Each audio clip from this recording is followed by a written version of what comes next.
আজ আমি class 11 4th সেমিস্টারের ইতিহাসের কিছু সাজেশন প্রশ্ন নিয়ে আলোচনা করছি।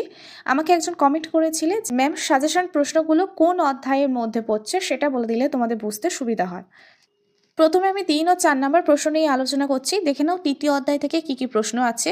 আমি জাস্ট স্ক্রল করে যাচ্ছি, তোমরা প্রশ্নগুলো দেখে নাও, ভিডিওটা পজ করে ভালোভাবে দেখতে পারো। একটা লং ভিডিও করে দেওয়া আছে এই একই সাজেশনের ওপর, সেখানে বিস্তারিতভাবে আলোচনা করা হয়েছে, তোমরা সেই ভিডিওটাও দেখে নিতে পারো।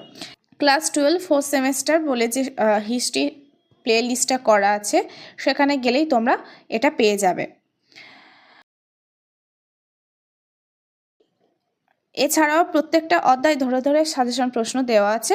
ক্লাস 12-এ 4th সেমিস্টার হিস্ট্রি প্লে লিস্টের মধ্যেই তোমরা সেগুলো পেয়ে যাবে, চাইলে দেখে নিতে পারো। আচ্ছা, 1972-এর সিমলা চুক্তির শর্তগুলি লেখো, অপারেশন সার্চ লাইট কি, এগুলো ষষ্ঠ অধ্যায় থেকে দেওয়া। চলো এবারে দেখে নাও 4 নম্বরে কি কি প্রশ্ন তোমরা করবে। প্রথমে শুরু করছি চতুর্থ অধ্যায় থেকে, তৃতীয় অধ্যায়টা আমি লাস্টে অ্যাড করে দিচ্ছি। 8 নম্বরে ফাইনাল সাজেশন দেওয়া আছে, তার ভিডিও তোমরা এই প্লে লিস্টের মধ্যেই পেয়ে যাবে, গিয়ে দেখে নিতে পারো। শুধুমাত্র চতুর্থ অধ্যায় থেকেই তোমাদের 8 নম্বরের প্রশ্ন থাকবে, বাকি অধ্যায়গুলো থেকে 3 ও 4 নম্বরের প্রশ্ন আসবে। চলো পঞ্চম অধ্যায় থেকে এবার কি কি প্রশ্ন আসবে তোমরা দেখে নাও।